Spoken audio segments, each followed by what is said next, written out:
Hello everybody, welcome back to the shop. I think it's been a little while. I've been plenty busy with outdoor projects, bulldozering and stuff, but now I'm working on something inside and I get to make a video for you.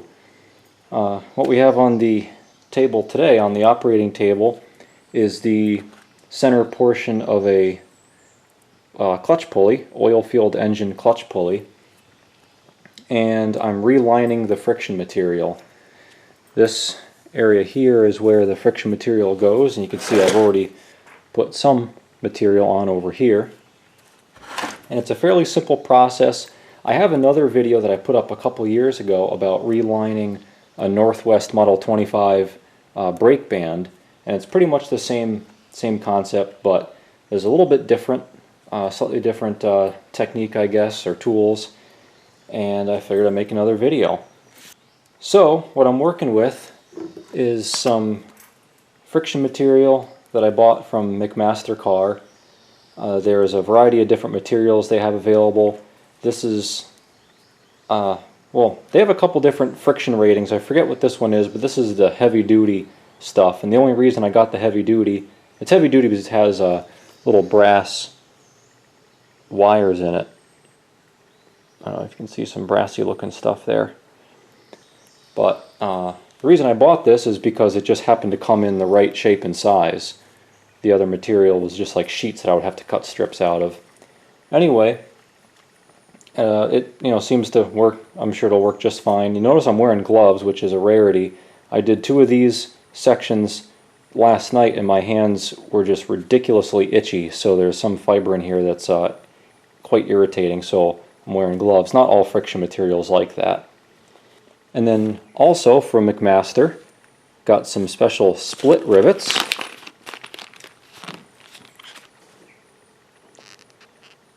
And you can see they are split. They have 2 legs. And these rivets, they work by driving them through, and you bend the legs out rather than peening the backside over. So these rivets are a little bit different than the rivets we used when we were relining the Northwest Model 25 brakes. We just used regular rivets that you would, they have one head and just a straight shank and you peen it over.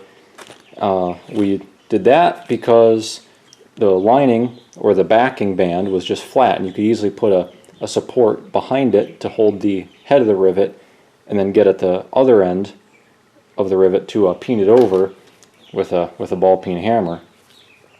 But in this case, you see that you can't really get back here to support the rivet, especially in this area here where these ears are. So that's where these split rivets come in handy. So let's get started. Since this surface has a bevel to it, or a taper, I can't just take this whole piece and wrap it around. I have to do it in sections. So I decided on 6-inch sections. So we'll slice off a piece of it. I found the hacksaw works just fine. So here's the cut piece. Now I have to do some trimming. As you see, if I just try to wrap it around, there's a gap in the middle. So again, I'm going to put this in the vise and trim this edge and then this edge, and also this here, this edge, to just get it in place just a little bit better.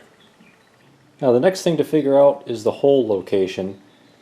This particular clutch has some factory holes and some non-factory holes. You can see they're all pretty uneven. So I'm going to use a combination of my own holes that I drill and these, because in this particular case the lining is going to go here, but you see there's no holes out on the end, so you really want to secure the ends down so they're not flapping in the breeze. This is good. This will hold the end down. That'll obviously hold the middle. So just got to drill one of my own holes. But I want to transfer where the original holes are. So I'm going to hold this piece of lining right in where I want it. And I have a little pick. This one has a bent tip, which works pretty well for this, to reach around obstacles. I'm just going to reach through the hole and jimmy it around a bit and try to transfer a mark onto, oh boy, I broke my pick. Well, try to transfer a mark onto the lining. So let's see. Yep, there we go. There's 2 spots. It helps if the lining is nice and clean and the pick is dirty, so it transfers that little dot there and there. So what I'll do, I'm just going to make it more visible with the Sharpie. Got a hole there and a hole there. The last hole I'm going to drill later once this is in place, so I can just drill straight through everything. So I have an appropriately sized drill bit. I just measured the rivet and found a drill bit that works.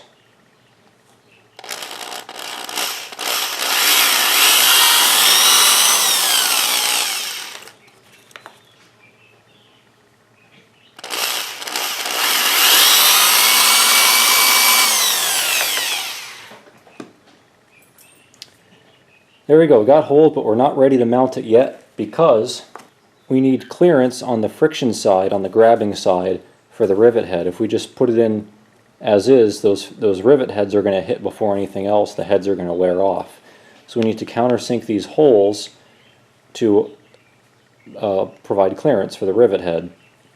Now the amount of depth that you countersink it is going to vary, of course, on the thickness of the head, the thickness of the material and all that, how strong the material is. If this wasn't super reinforced, you might want to leave more thickness and countersink it less, so you don't have too thin of a material left where the rivet head might pull through.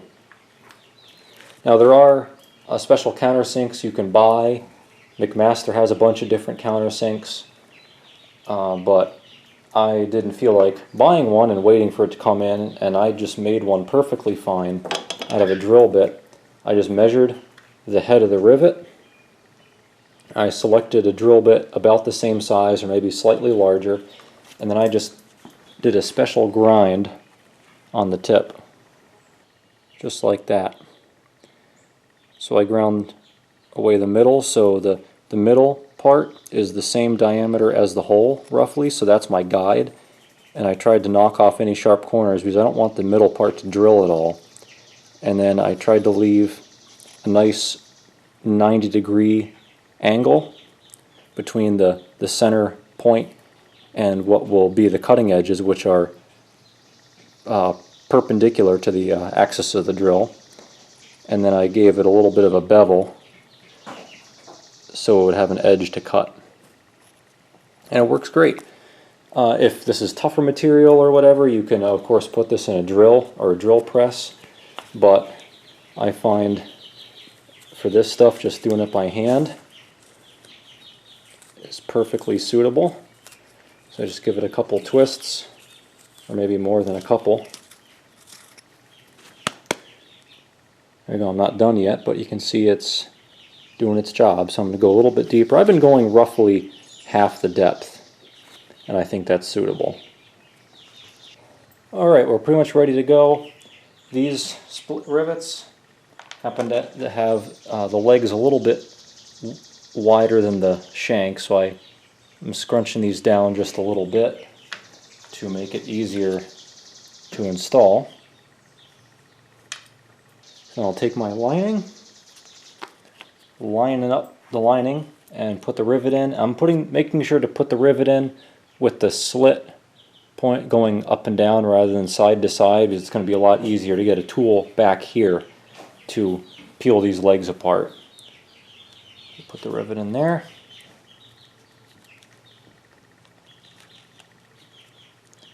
Start off just by hand. The second rivet.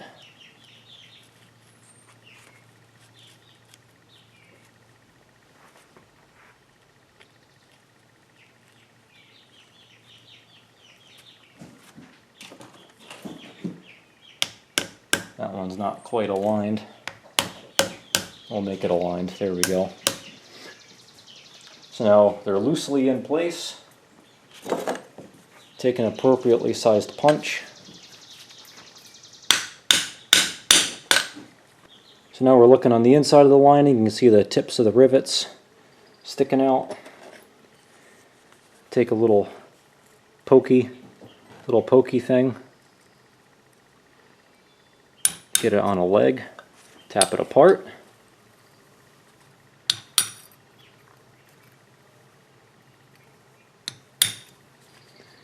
I found the best thing to really finish these off is just a big ass screwdriver. Just hold it firmly and squish these legs apart.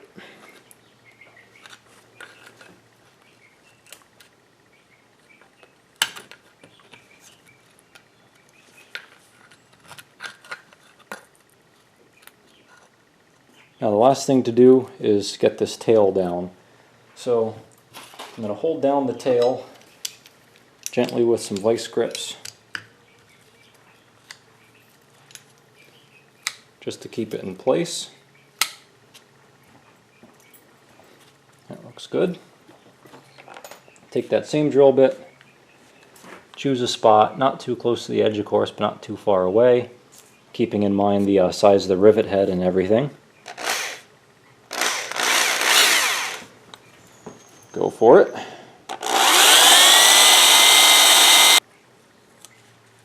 Countersink the hole. Get our last rivet. Splitting the legs going up and down. Send that in. We can get our vice grips out of the way. Hammer that in.